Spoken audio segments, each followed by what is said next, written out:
You ever finish your day and just feel done? Like, not just tired, but mentally, emotionally, and physically drained. As if someone unplugged your brain and forgot to charge it overnight. You get home, and all you can do is collapse. Maybe you scroll your phone for hours. Maybe you sit in silence, staring at the wall like a character in a sad movie. Maybe you tell yourself you'll do something productive, but before you know it, boom, it's bedtime, and you've got nothing left for yourself. It's frustrating, right? No matter how much rest you get, you still feel exhausted. It's like you're running on low battery mode, but even sleep doesn't fully recharge you. I used to feel like that every single day, but I finally figured out why, and more importantly, I found 7 small shifts that made me feel human again. 1. Create a fake commute. Commuting used to be the worst part of my day, but when it disappeared, I realised it actually had a purpose. That trip home helped me switch gears, work brain off, home brain on. But now work ends, and suddenly, boom, I'm on the couch scrolling, still trapped in work mode. No reset, no transition. So I started faking a commute. A short walk before and after work. Just 10 minutes. No phone, no distractions. Just air and my thoughts. At first I felt ridiculous.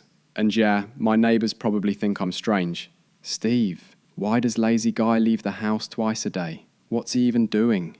But you know what? It works. That small walk tells my brain, work is over, time to be a person again. Try it. It's oddly powerful. 2. Stop treating your couch like a black hole. The couch is dangerous, not in an actual way, but in the, I'll just sit for a second kind of way. Because that second becomes 4 hours, and suddenly the sun's gone, you're still in work clothes, and you've accidentally memorized the entire YouTube algorithm for raccoon heist videos. I used to come home drained, thinking, I'll rest a bit, then be productive. But the second I hit that couch, game over. I became part of the furniture.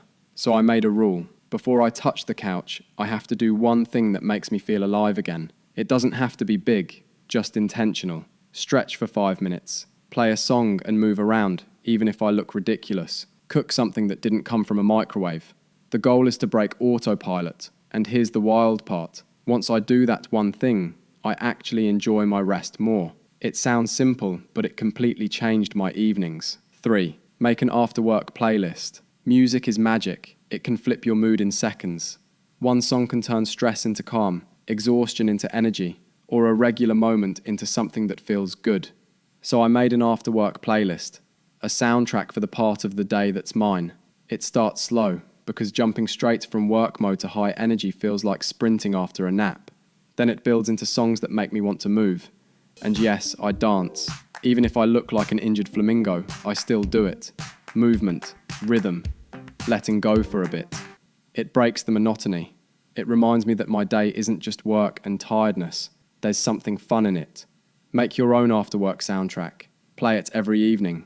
Let it pull you out of autopilot and remind you your time belongs to you. 4. Stop giving work your best energy. For the longest time, work got the best version of me. My sharpest focus, my patience, my problem solving, my ability to pretend I cared deeply about a spreadsheet. By the time I got home, I had nothing left for myself. Then one day I asked, why am I giving my best energy to something that would replace me in 2 weeks if I left? That thought hit hard, so I shifted. I still do my job well, but I don't let it drain me. I stopped overthinking emails, stopped stressing over things I can't control, stopped acting like every small mistake was a disaster. And guess what? The world kept spinning. My boss didn't care. My co-workers didn't notice, but I did, because suddenly I had energy left for me. 5. Learn to say no without guilt. A lot of burnout doesn't come from work itself. It comes from saying yes to everything. Plans we don't have energy for. Favors we feel obligated to do. Extra work that isn't ours. We say yes, then regret it. But we still go through with it because saying no feels rude or selfish.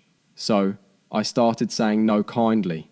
Instead of, sorry I can't, I say, that sounds great, but I'm keeping this evening for myself. Let's plan soon. No guilt, no long excuses, just polite boundaries. And here's the thing. People don't even get mad. They just say, cool, let me know when you're free. And just like that, I got my time back, my energy back, my peace back. Saying no doesn't make you selfish, it makes you someone who values rest. 6.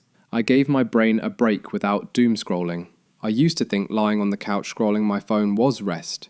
I wasn't doing anything, so it had to be relaxing, right? But somehow, after an hour of scrolling, I didn't feel rested. I felt worse.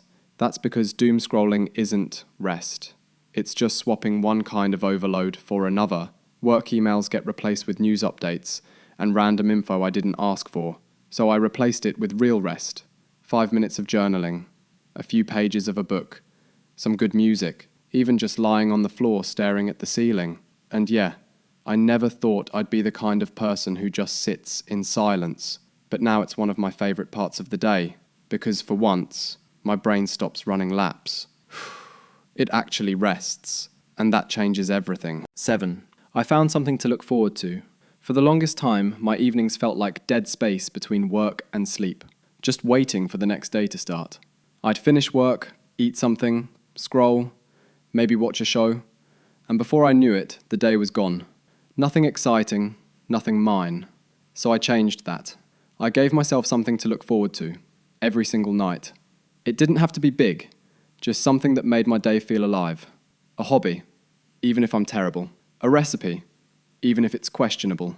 A funny show, because laughter recharges you. Even a really good snack, because food joy is real. And here's the truth. When you have something that genuinely makes you happy, your evening feels different. It's not just a countdown to sleep. It's living.